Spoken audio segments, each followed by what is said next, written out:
So I just turned and tricked and came all the way from behind from Pimbul. I was like,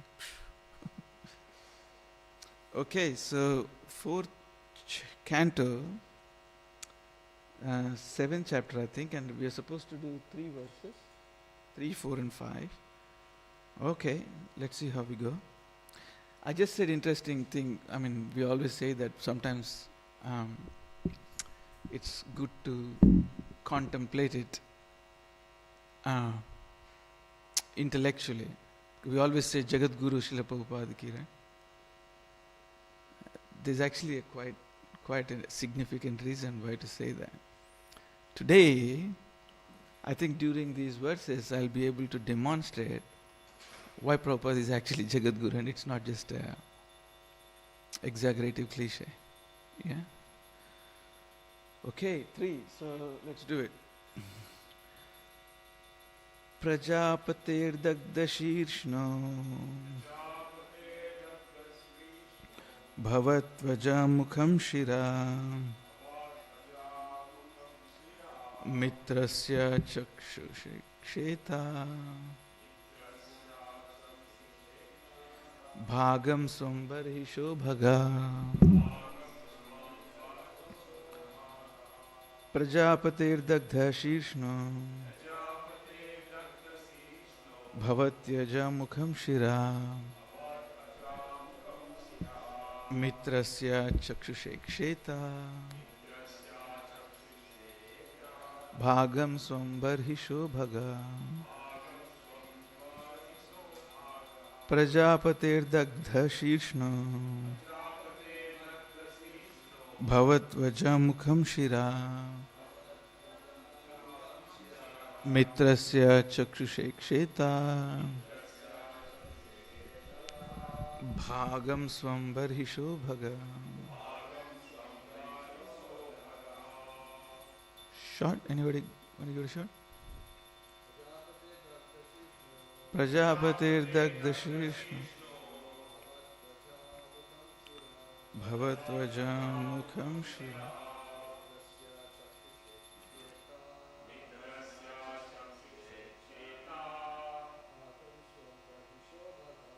Bhagam Swambarhisho Prajapatir Dagdashishna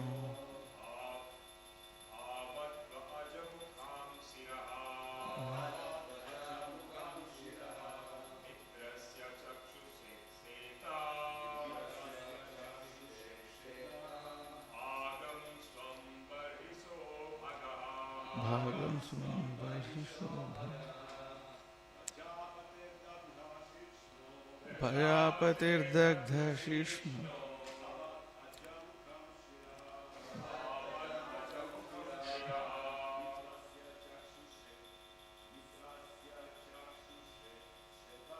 Mitrasya Chakshushe Ksheta Bhagam Swambarhisho Bhaga Prajapatir Dagdha Shirshno Bhavatvaja Mukham Shira Mitrasya Chakshushe Ksheta Bhagam Swambarhisho Bhaga Prajapati of Prajapati Daksha Dagda Shirshna, whose head has been burned to ashes. Bhavatu, let there be Ajamukham, with face of a goat. Shira, a head. Mitrasya, of Mitra. Chakshusha, through the eyes. Iksheta, Mesi, Bhagam, share. Swam, his own. Barhisha, of the sacrifice. Bhaga. Translation Srila Prabhupada ki jai. Okay, Lord Shiva continued. You can repeat. Since the head of Daksha has already been burnt to ashes, he'll have the head of a goat. the demigod known as Bhaga will be able to see his share of sacrifice through the eyes of Mitra.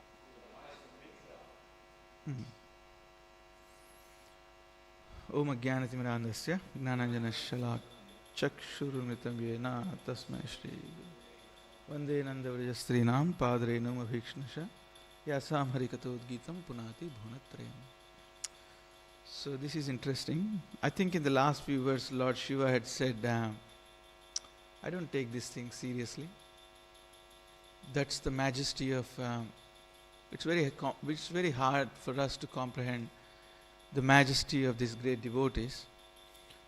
Even though his wife was, this is a devastating situation, his wife has just died, passed away, but he's not holding any, it's not like he's moved on and he doesn't suffer because Sati has passed away. But at the same time, he understands the higher cause of things. Even as devotees, when our dear ones passed away, it doesn't mean that we don't miss them, but at the same time we understand the higher purpose. Recently my father passed away, and I was extremely, obviously as you can understand, I was extremely sad. And some relatives were even pushing me to cry. By crying you'll be able to lose it, you'll be able to offload it. I can understand their sincere intentions. But the way I was seeing it is, he had just left after 9 days of Vrindavan Parikrama with Kadam Kanan Maharaj. I took him on a 9-day Parikrama with Kadam Kanan Maharaj. And then just little time passed and he's gone. So I was just looking it as a glorious passing away from my point of view. So as much as I missed him, at the same time, I just could see with some kind of, some kind of intuition that he's just flying away to his Kailash, because he prayed for Shiva all his life, like with full intention. I could just see him just flying away from Kailash to Kailash. And it's not such a bad place. I know we talk about Vrindavan and Mayapur, and it's not such a bad place. It's just a little stopover, and then definitely the next destination. It's like Wollstonecraft, you will just one stopover, but you're bound to get to city. So it's not such a bad place. So I could see, and I wasn't like, as much as I was just dying to one little chance to see him. But again, I was thinking, nah, he's gone. Let him go. So Vaishnavas, we have to somehow kind of see the transcendental side of it. So he saw the transcendental side. Of course, he's very sad. He lost his wife. But at the same time, he's saying, I don't take this thing seriously. He's telling Brahma. Actually, it will resonate to something else you might have read in Canto 11, 11th Canto. 11th Canto is where some angels are sent by Indra to kind of disturb Naranarayan's tapasya.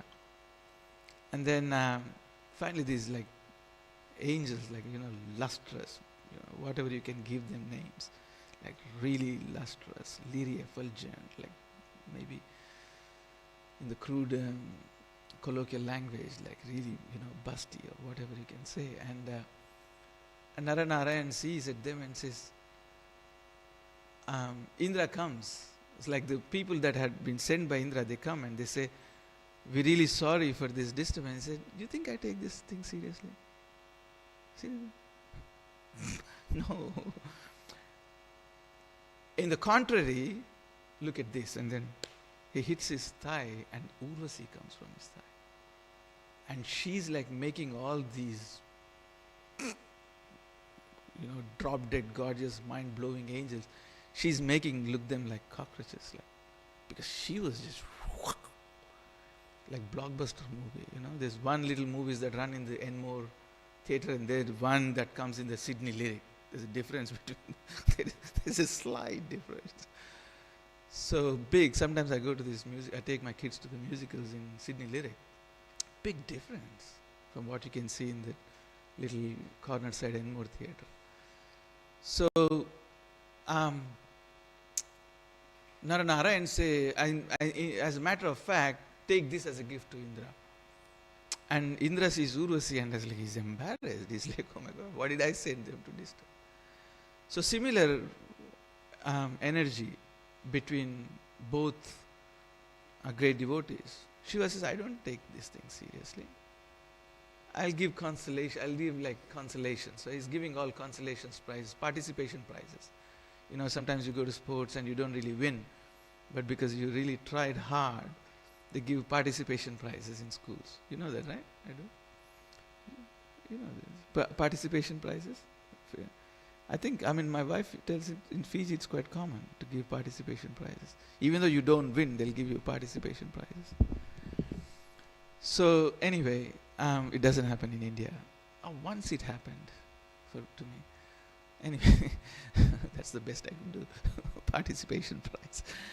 So Shiva is giving all these participation prizes. But what is most interesting I found is, if you don't mind, because obviously next verse is talking about the demigod Pusha will be able to chew only through the teeth of his disciples. That's another consolation prize. And he will have to satisfy himself by eating dough made from chickpeas flour otherwise. But the demigods who have agreed to give me the share of sacrifice will recover from all their injuries. So that might sound like partial, but it's not, because it's fair to give credit where it deserves.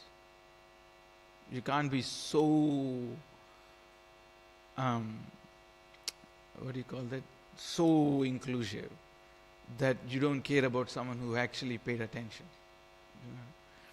So he's saying for people who paid attention, I'll give them consolation prize. But what I wanted to really talk is this the purport from the 5th shloka. Bhrigu Muni, a great supporter of Daksha, was awarded the bead. I'm reading the purport of text 5. If anybody is reading there, just. So text 5, the purport. Bhrigu Muni, a great supporter of Daksha, who was awarded the beard of the goat's head, which was substituted for the head of Daksha. It appears from the exchange of Daksha's head that the modern scientific theory that the brain substance is the cause of all intelligent work is not valid. This is why I was saying, when I started, I said, we always say Jagat Guru Srila Prabhupada. Sometimes it's actually important to understand how do you back that statement up? When you say Jagat Guru Srila Prabhupada, we always say that, right? How do we back that statement up? Do you want me to help you out? You happy? Yeah. So I will.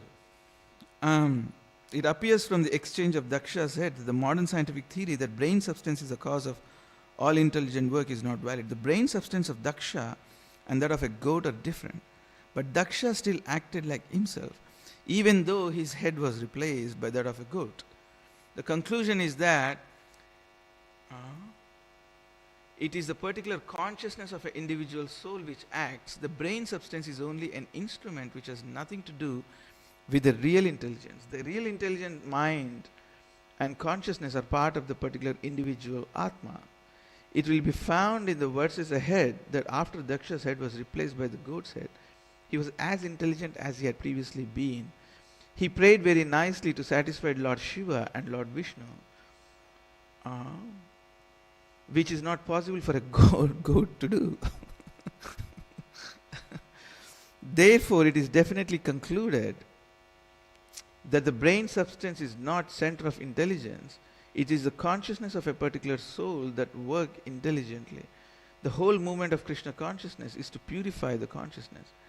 It doesn't matter what kind of brain one has, because if he simplified transfers his consciousness from matter to Krishna, his life becomes successful. It is confirmed by Lord himself in the Bhagavad Gita that anyone who takes up to Krishna consciousness achieves the highest perfection of life, regardless of whatever abominable condition of life he may have fallen into.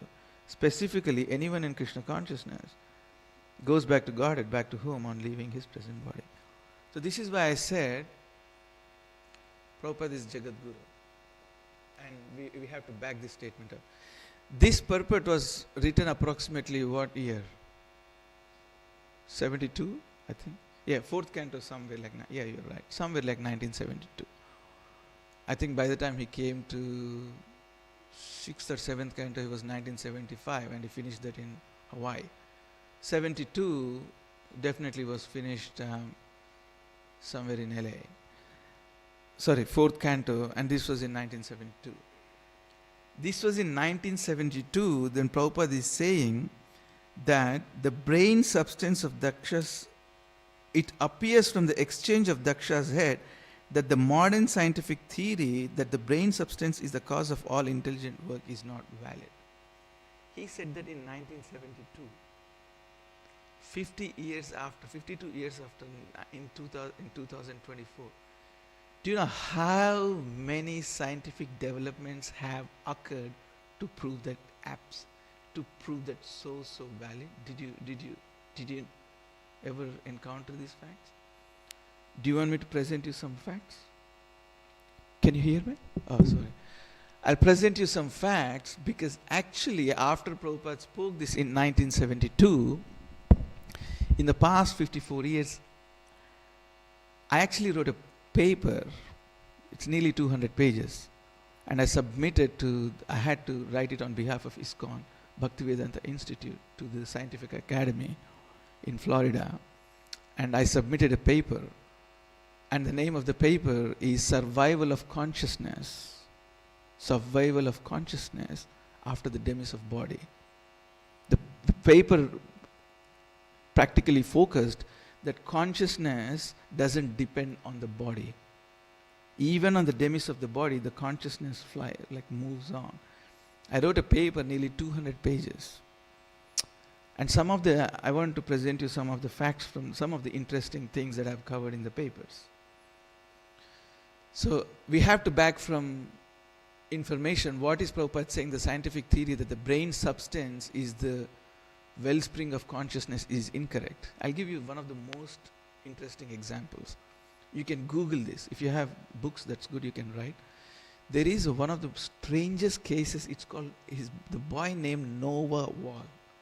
Noah Wall. N-O-A-H. And his last name is W-A-L-L. Noah Wall. He was born with only 2% of his brain substance. His whole brain, the name of the condition is called hydrocephalus. Hydrocephalus. He was born, they was facing some discrepancies in his school, like teaching and intellectual ability. And his father took him and did the scans of the brain. It's called MRE. They did the scans. There is no brain. There's only 2% of the brain barely scraping at the end of his cranium. Towards the end of his skull. No, 98% of the brain is missing. It's just grey water in there. And he was doing everything that a human being can perform. It's one of the most typical cases in science. It's academically recorded, and hundreds and psychiatrists and neuroscientists have studied this. So this is very interesting. There is no brain, but he's doing mathematics. There is no brain, but he's developed practically proper speech skills. There is no brain, but he's communicating with the world. So if there is no brain substance, 98% of the brain substance is missing. Now how on God's earth planet he is functioning just as a normal being? On the contrary, this is even interesting. As he is growing with his age, he's now nearly 26 or 28. He started to, with his development of his consciousness, as he's growing up, proportionately he grew his brain level. So it's not brain, as brain was growing, he grew. As he grew, the brain grew. It's a most typical case. Noah Wall. Google him. It's completely mind-blowing. So this is backed up by Bhagavad Gita statement Krishna makes. I think it's 226. Achedyoyam akledyoyam ashish ashochya evacha nitya sarva gatasthano achaloyam sanatana. Krishna says achedyoyam adayoyam akledyo soshevacha nitya sarva gatasthano. Nitya sarva gata, which means the consciousness is non-local. Consciousness is non-local in the sense it's not, the body is not generating the consciousness is facilitating the body. It is a scientifically proven fact, academically studied all over the universities. No wall. Most mysterious. And since his case came, then the neurosurgeon said, oh my God, let's actually see or check our parents who were displaying same symptoms. And you know how many similar cases kept coming? It's called hydrocephalus. The name of the condition called hydrocephalus. Hydro is water. Cephalus is the brain is full of water. It's working. And they all started checking, and there's more and cropping up.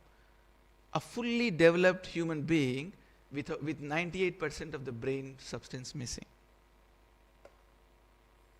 How do you explain this?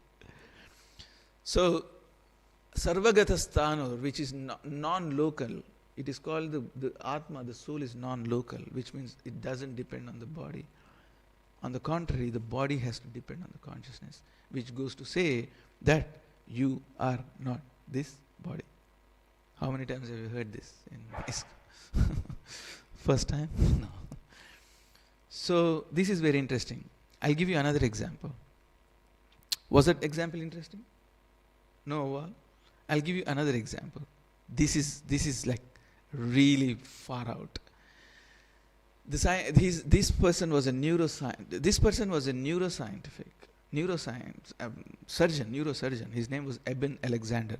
You can Google him. He's actually qualified neurosurgeon. His name is Eben, like a proper qualified neurosurgeon conducting lectures in universities. And he himself developed a brain condition called meningitis. Meningitis means the brain keeps swelling up in the skull, where it comes to the point where the skull can't contain it. So what happens? The person has to die. So they were doing a surgery to him, just like Daksha got a surgery done and then replaced by the goat. So goat's head. So they were doing this surgery on Eben Alexander. So while they were doing the surgery, they put what's called MRE. Just like you do MRI scans, on the brain they do MRE. The brain completely went flatline. You understand flatline? Like when you do ECGs and you see the flatline, that means boom, he's gone. So they were watching him. One of the most world's famous psychiatrists was present there. His name is Bruce Grayson. He was present at the surgery. It's all recorded. Bruce Grayson, the world top psychiatrist, he was present there. He was watching the flatline. He watched the flatline. He was pronounced for all purpose dead. After the brain reaches the flat line, you are dead. But guess what happened? He had something called an NDE. It's called near-death experience. During the near-death experience, what happens is the soul, with the excruciating pain of the surgery, with the excruciating stress of what the body is going through, the soul just boom, pops out and has what's called an out-of-body experience. It's called OBE. So NDE is a near-death experience. You're that close to the death where you completely flatline. All the instruments are showing flat line. He's dead. But what happened? Boom! His Atma pops out and has an out-of-body experience. He's seeing everything in the theater, hospital theater. He records what they were talking. He records what was outside. He records how his wife was stressing outside. He's seeing everything. And he even went to the corners of the universe. And then, after some time, Bruce Grayson and all the big doctors, they're trying to resuscitate him. After nearly 45 minutes, boom, the soul is back in. And then all of a sudden, the MRI is going spikes. It's flat line. The guy dies. Boom, the Atma gets out. 45, he has a NDE, the OB, out of body experience, OBE. He's seeing everything. He goes all the way. He sees his ancestors. He sees the Pitralokas. He sees the borders of the heavenly kingdoms. He sees his dear Christ. He sees the angels. And then 45 minutes after, boom, the spikes come back on the instrument. It's all being observed and recorded. And Bruce Grayson was sitting there and he was like, oh my God. So these were the people thus far were buying into the theory that the brain produces consciousness. And all of a sudden, in front of them, in the hospital theater, they were like, oh my God, what is going on here? This is absolutely mind-blowing. They couldn't believe what's going on.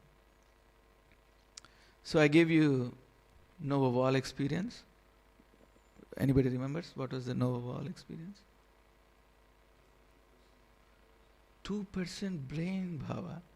98% is missing. It's practically nothing.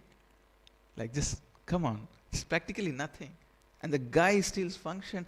And brain did not grow him. He grew the brain. He's nearly 28. When I was reading him, he was 28. So maybe now he's 30, 32. I don't know, maybe more. But now he grew the brain. Brain did not grow him. That is mind-blowing. And the second, what was the second one? Eben Alexander. Yeah, very good. Very good. Eben Alexander, neurosurgeon. He's not some common guy who's walking off the street and just has an epilepsy and falls down. No. Neurosurgeon. Qualified. World famous. Wrote a book on it. And then he has meningitis, brain disease, and they're doing an operation surgery. Flatline, has a near-death experience. The Atma, boom, pops out of the body. OBE, out-of-body experience, sees all his relatives, sees his pre-life, like life behind, sees life front, sees the borders of the heaven, Pitralokas, all the ancestors. And then boom, comes back. And then he's saying, oh my God. And then after some time, they obviously resuscitated him. Resuscitation is like bringing them back. They use all the techniques. They bring him back and the surgery was successful. And after like 3 or 4 days when he woke up, and they said, what happened there? And he said, I can't tell you what happened. No, you have to tell us what happened. He said, I popped out. What? What do you mean you popped out? No, I popped out. Like popped out? Yeah, popped out. I popped out of my body. I could see everything you guys were doing. He even started reciting things that they were saying. They're talking between the stress that they were going, what they should do, what he should do, and he was talking about that. And they were like, oh, Bruce Grayson, the psychiatrist, thinking, oh, my Govinda. What is going on here? Isn't that an interesting case? So the goat's head is removed, Daksha's head is removed and placed by the goat's head.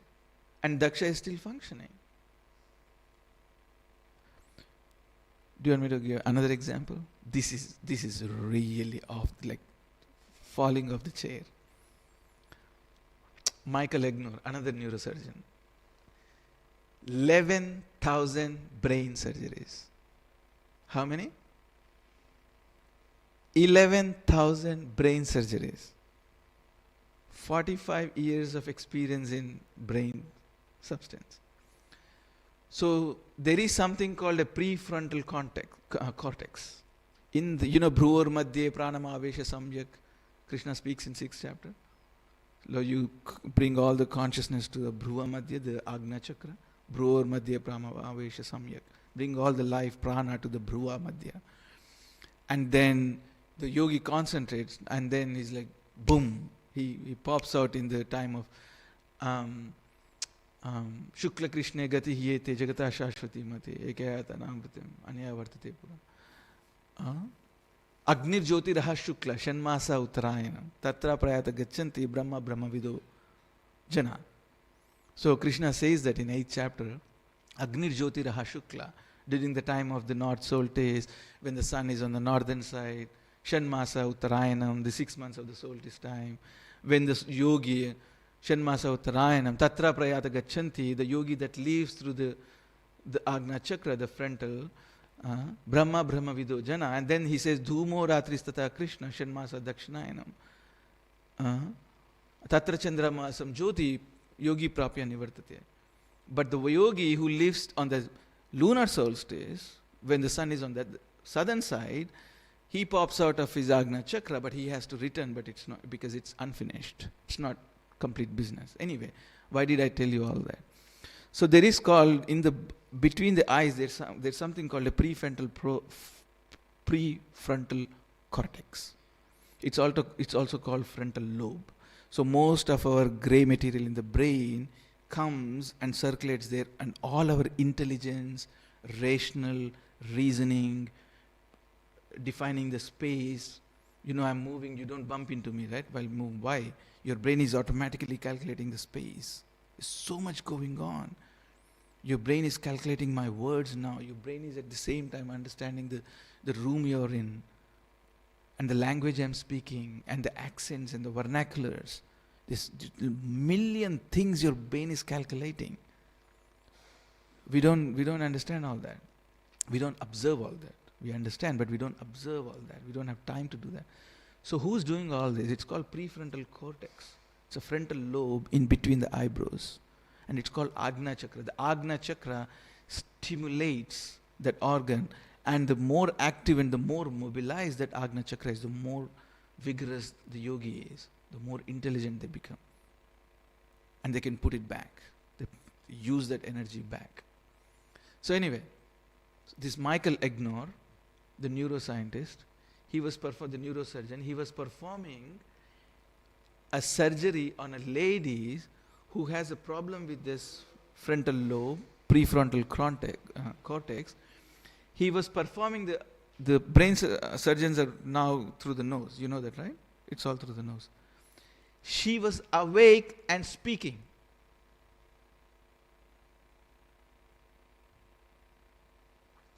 And he's doing the surgery, and the doctor and his patient are talking to each other.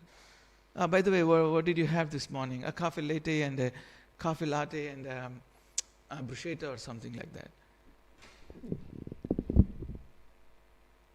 The gland, the organ that allows you to speak, the organ that allows you to think, the organ that allows you to ration, the organ that allows you to reason, has been under surgery. He's doing a surgery to the lady, to the organ that allows you to speak, speech, reason, talk, understand, comprehend. That is put to sleep and is doing a surgery, and the lady is talking while during the surgery.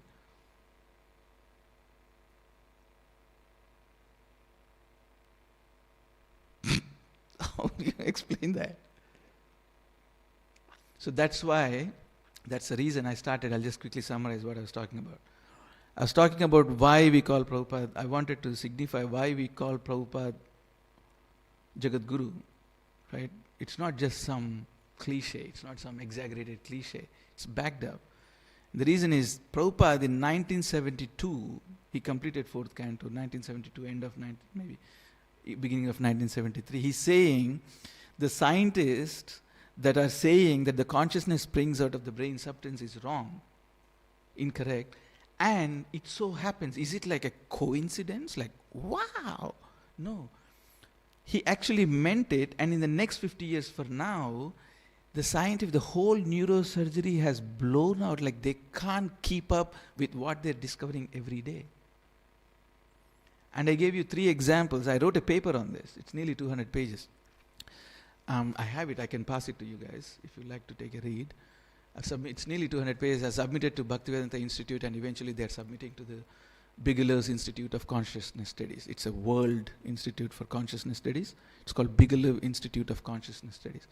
So they're submitting it to them, and it's a 200-page document, nearly 200, 194, something like that. So I showed clearly how in the demise of a body where the brain was flatline, the consciousness kept functioning, practically dead. The consciousness still functioning. So what I'm trying to say is, if in this, before I say that, the 3 examples I gave you is number one, no wall. A little boy, 8-year-old boy, diagnosed with no brain in his head, water in there. It's called hydrocephalus. Just water, 2% of the brain, and is functioning as a normal human being. And he grew the brain as he grew, the brain did not grow him. And now more and more cases are coming. That's number 1, interesting case.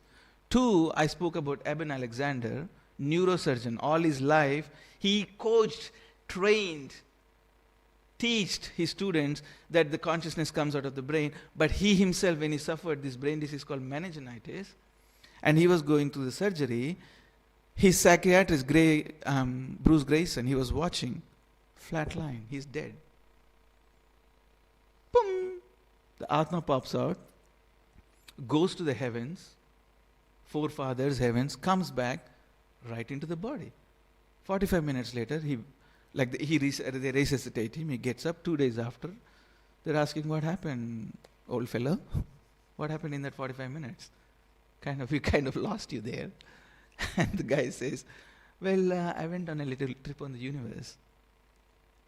Huh? Yeah. And I saw his past lives, he saw angels. This is called OBE, out-of-body experience. And the 3rd example I gave you was Michael Egnor. 11,000 brain, this is not a joke, 11,000 brain surgeries in his life. So he is performing a surgery in the Agna Chakra. It's called Agna Chakra, which is the instrument of the Agna Chakra is the prefrontal lobe, prefrontal cortex. It's called frontal lobe. It helps you to reason, speak, comprehend, understand. That part which the scientists say allows you to function in this world is under surgery, and the patient is talking while the surgery is going on. She's talking. Yeah, so how was your latte? Yeah, it was okay. I like the Starbucks better than the corner store. Oh, really? Okay, yeah, next time we should go maybe. Yeah, we should go. This is my shout, by the way. Oh, well, don't shout. don't. Shout, but don't yell. And she's talking. One of the main glands of his brain is under surgery. She's talking and speaking to the surgeon. Recorded session, Michael Egnor. These are all academic things I'm talking, an academic paper I'm presented. I'm not just talking some mythology. I'm not talking some mythology to you. Recorded experiments. One of you wants me to email that. I can email that copy. I'll email you. Just take a read. It's very, very interesting. So why did I say that? I wanted to prove 2 things. Prabhupada is extremely smart. He's just an absolute genius. We come from a sampradaya. Please listen. If you haven't paid attention to any part of this before of this class, please pay attention to this. We come from a sampradaya of great, elite, distinguished scholars. Starting from Chaitanya Mahaprabhu, who had triple PhD by the time he is 11 years old in logic, I'll do a whole class on that. Like, what does that even mean? Like, why is he a scholar just because he's doing Nyaya? I could do a whole class and explain, but it's just impossible. Extremely sophisticated, elite professors can do this. And he was, how old was he? 11 years old. By 14 years old, I think. 14 or something like that. 16. He started running his own university. He was in a university, but he started running his own classes. Like, he had a whole faculty, he had a whole students of his own. But he was like 14, but he was a fully developed professor. Think about the people surrounded by him. Swarup Damodar.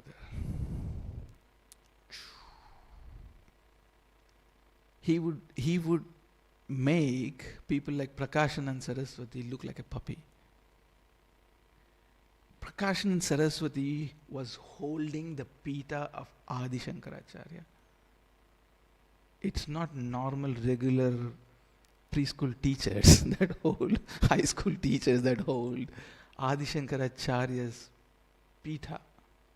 It's not our regular North Sydney High School headmaster. He would make Prakash and Saraswati look like a puppy. Sarvabhauma Bhattacharya.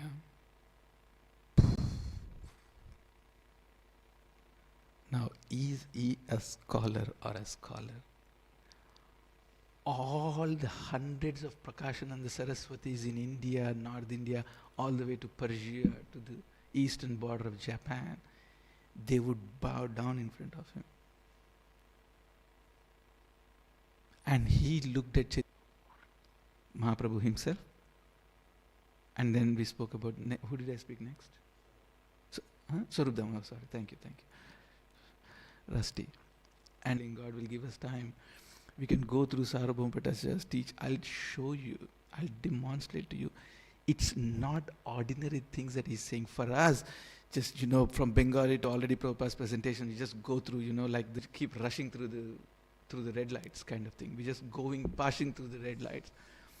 Oh my God, there is so much. It's just absolutely mind-blowing.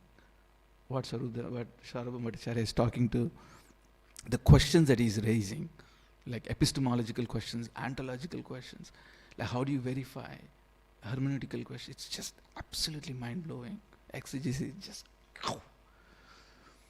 And who else do we have around him, like the closest associate, Ramananda Rai. The guy is just an absolute. He's like that Han Solo in the Star Wars. He's like, he'll take you to a different dimension in the speed of time. You have anybody watch Star Wars? Star Wars? Huh, you did? Oh yeah. Oh, we can talk after the class. So Han Solo, you remember Han Solo? Of course you do. So do you remember the Olympics? You sit on his plane and he speed. Yeah, and then he just shoots off at the speed of the time, speed of the sound or time, something like that. Ramananda, huh? Light, yeah, light. Sorry, speed of the light. Yeah, sorry. So Han Solo. Oh yeah, we have Han. Yeah, we should do a Nishta Goshti on Star Wars.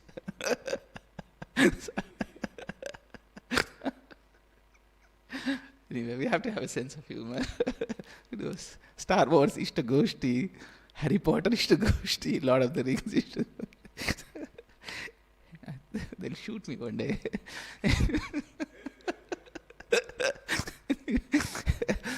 Ramananda Rai is like this Han Solo man. He's like, just how do you deal with him? Just not intellectually. The man is an absolute. He's an absolute phenomena. He's a phenomena to be noticed. Any male person, even if usually, just generally speaking, not you guys, you're all obviously brahmacharis taken out the vows, but I'm talking about general people, like, even you see like a very good hourglass figure Barbie doll, and some guys get perverted about it. Now we have Ramananda Rai here, with his own hands, he's bathing these angelic, beautiful ladies naked, so that he could teach them some theatrical, some performances, some skits to perform some leelas. And there is nothing happening to his body.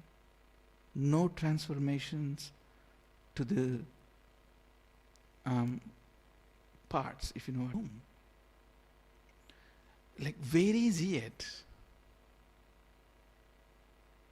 It's for people now, it's ridiculous to even think about this.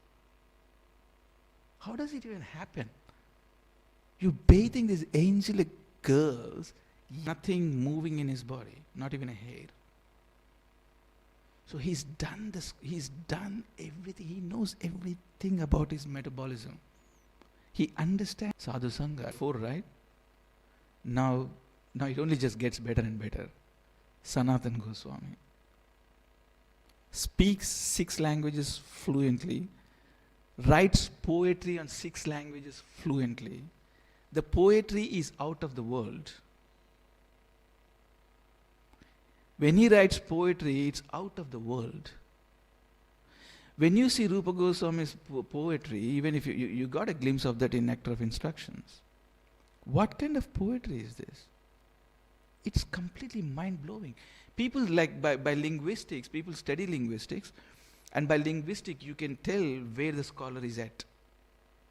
By reading, like I was giving an example only recently.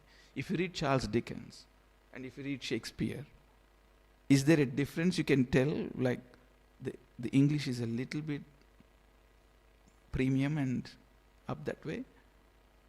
It is. If you read Jane Austen and Don Brown, you can immediately pick up. The English is completely, Jane Austen's is pristine English. The English is just absolutely pristine. The manners, the way she presents it, just, I mean, you gotta love the writing she does. But you read Don Brown. He conveys the message, but there is a difference. So they say the Sanskrit Pandits in Oxford and Harvard, they read Rupa Goswami, they read Sanatan Goswami, they can't comprehend where these people are coming from. So the reason I'm trying to say is we come from a sampradayas of learned scholars. The other religions, the other traditions on the planet were made of, no disrespect, but let's call a spade a spade. You heard that saying before? Let's call a spade, yeah? Let's be just objective. We're not showing any disrespect.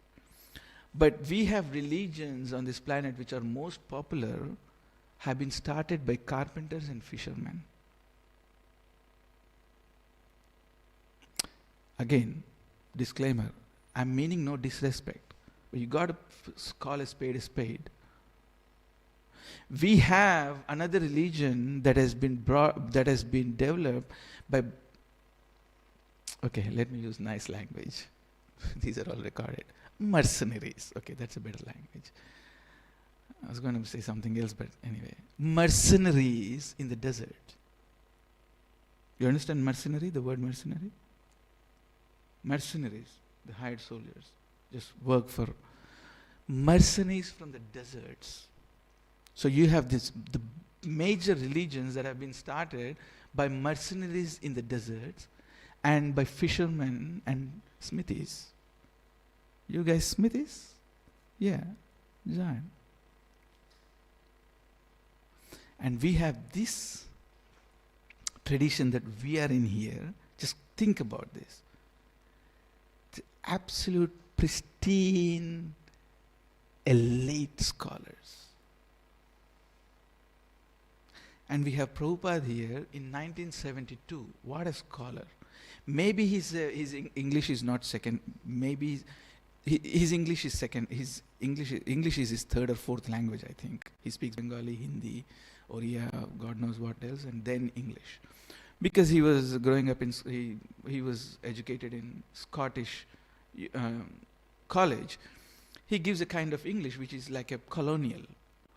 But if you watch his thought process, it may not be like English of Jane Austen, or it may not be like English of David Bentley Hart, or it's not an English by John Lennox.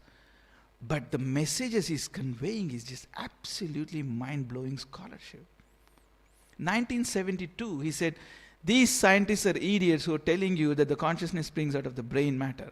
And here, you have Noah Wall. After Prabhupada leaves the planet, you have this big case, Noah Wall. You have this big case of Eben Alexander. You have these big cases, 11,000 cases of Michael Egnor, where he cannot find. He's saying, he going around the planet screaming his lungs off.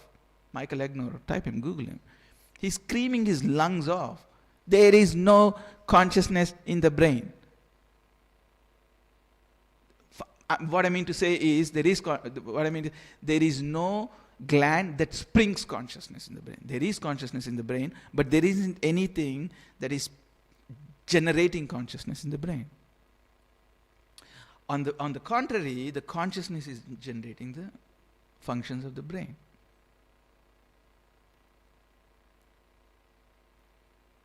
So this is backed up by Krishna's statement, Achedyoyam, Adayoyam, Akledyo Soshayavacha, Nitya Sarvagatastanu, Achaloyam Sanatana. Nitya Sarvagatasan. Non-local. Your consciousness is non-local. Please believe me. You are not this body. You couldn't be this body even if you tried. Even if you try. So please don't try to own this body. Once you come out of, this is just preliminary. This is just preliminary. Just basic understanding. Once you understand this, the penny, it hits home. And it's like, boom. You get it, and then the life starts. Then the spiritual life begins. Then you can do something called a spiritual life. Then there is a platform. Because once you're not this body, you're a conscious entity. You can't go to the spiritual world and say, here I can say to my friend Kamsari Sendas Prabhu, I can say you're not this body. But I couldn't say the same thing to him in the spiritual world. Imagine, of course, after this birth, he's not coming back, he's going. And imagine at some stage I catch up with him, at some stage I'll try. He'll always be ahead. I'll try. And at some stage, hopefully, God willing, at some stage in million lives, I'll catch up with him somewhere in the spiritual world. Then I couldn't say that to him. I couldn't say, Kamsari Sendas Prabhu, it's been a long while, we haven't met. Remember we used to meet in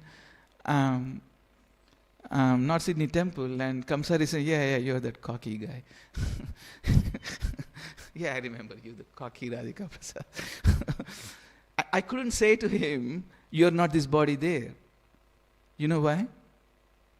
Because in the spiritual world, you are the body. Why? Because you are the spiritual body. These are there. The mana is there, but it's in original position. The time is there, but it's not kala. Because here, the kala is imploring you, pushing you, driving you, morphing you to change out of your control. It's called kala. But the spiritual world, it's not kala. The time is at your disposal. That's the difference, guys. Please understand. You understand these things, your life will never be the same. Here, you've been driving by your kala, by the time. In the spiritual world, the kala is at your disposal. Muktir muklita anjali sevate isman dharmartha kam gateya samaya pratiksha.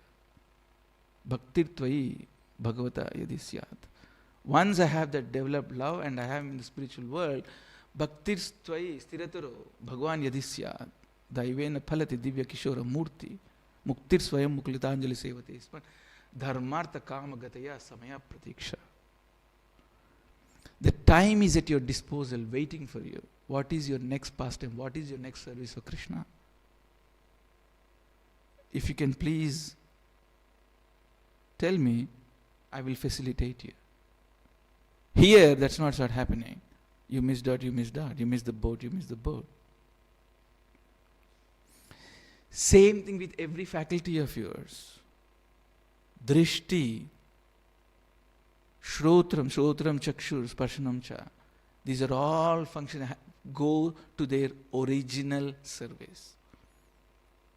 And the original service is service to the servants. Gopi bhartu dasa anudasa. Gopi bhartu pada kamalayo dasa anudasa. So you are in the spiritual world, that the motive is service. When the function is on the service level, everything else is waiting for your order, for your disposal. They are at your disposal. Wouldn't that be a nice life? The time is at your disposal. Seasons are at your disposal. Supplies, resources are at your disposal. Why?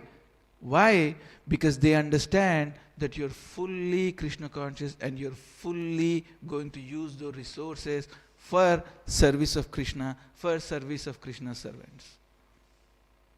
Once that is identified by the Yogamaya, everything is facilitated is at your disposal. Not because you can exploit and jump and dance and punch and dance on the resources like we do here. It's not like that. The resources are at your disposal because they completely trust that this guy, Bhava Vibhushana, is not going to exploit the resources of the spiritual world. And everything comes to Bhava Vibhushana's disposal. Please, Bhava, tell me what is your next service. I want to be a librarian in the spiritual Haridwar University. Sure. Can you believe? Like here you are a books distributor and you go there and you are given a service of maintaining a big library on spirit. Can you imagine the scholars coming to your library? Sanatana Goswami would be coming to your library. Can you imagine like you're a librarian there and then he's like, do I know you? You look like Sanatana Goswami. The pictures that I saw here. Are you Swarupa Damodar by any chance? Yeah, please. If you can, please. Can I just read my book, please? Now, you're doing books distribution here, right? Imagine if you're given a book, sir. Imagine of course that's what you're going to get. You're going to get something related to Sankirtan there. And you made like a librarian of something equivalent to Oxford Library. And you're pursuing, you're talking, you're meeting the rasa, bhaktas that are coming there and they're telling you about their rasas, their experiences with Krishna. They're training you. They have a little session in the library rooms with you. Can you believe that? Is that something you're looking forward? Would that be something in your... Would that be up your alley? Put it this way. Would that be something you'd be looking forward to?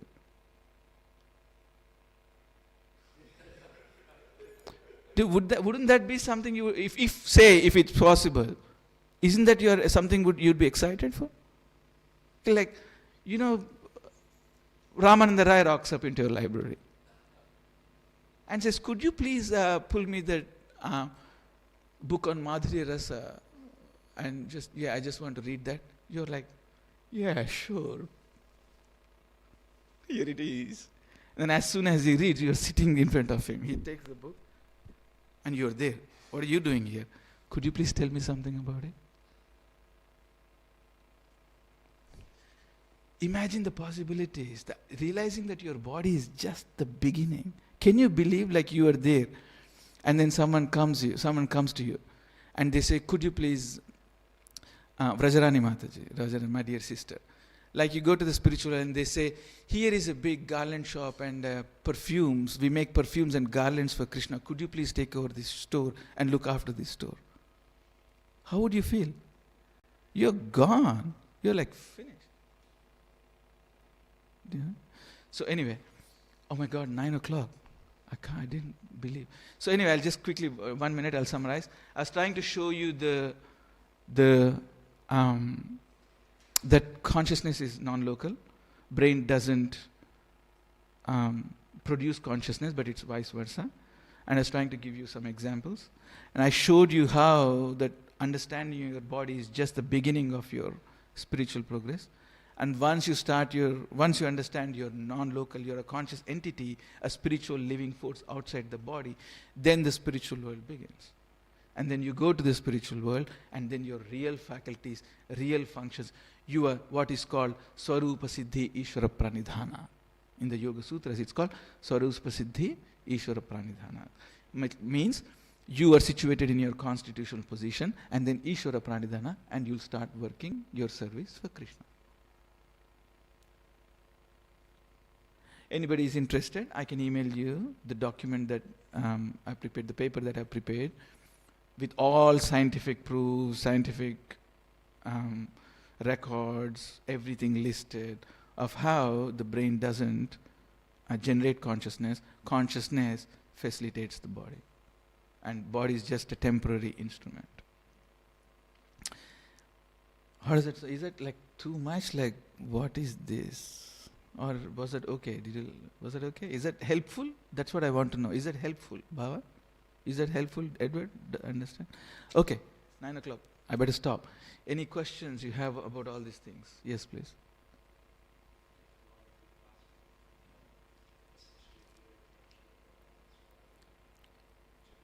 Thank you, thank you.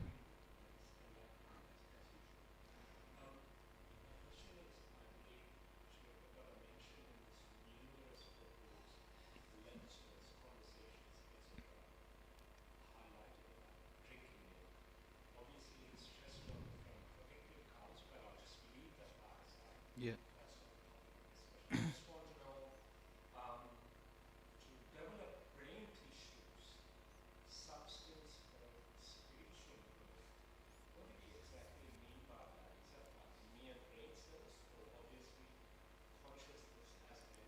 Both. Both. Good question. Very good. And that needs to be understood. Very good. That needs to be distinctly understood. And I'm very happy you made a very astute observation. Both.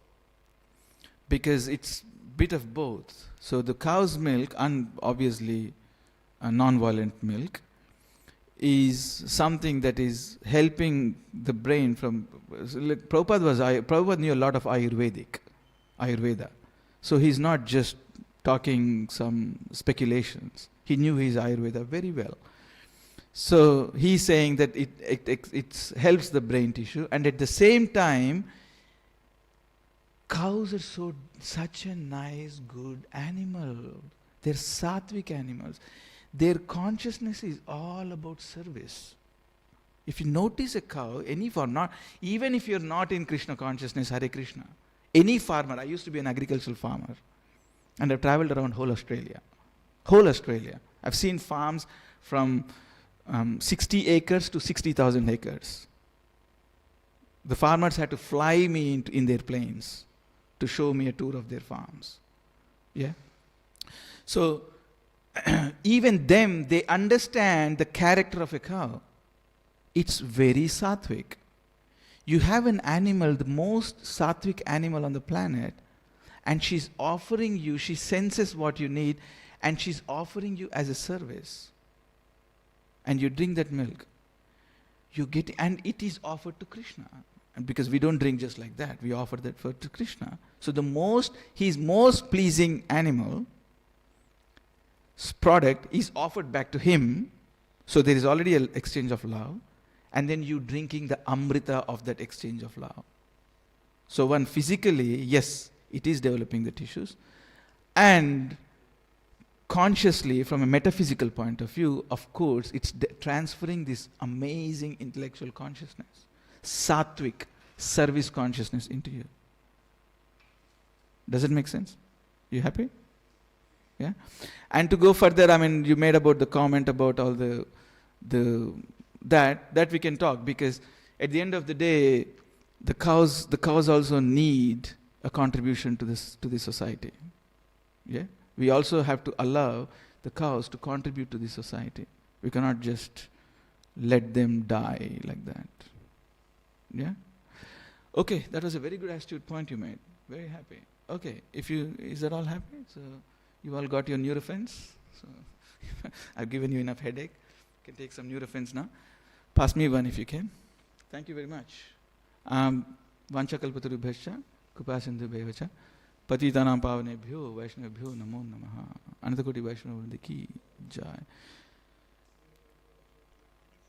I just want to thank you for being here. Will never take you for granted. Hare Krishna.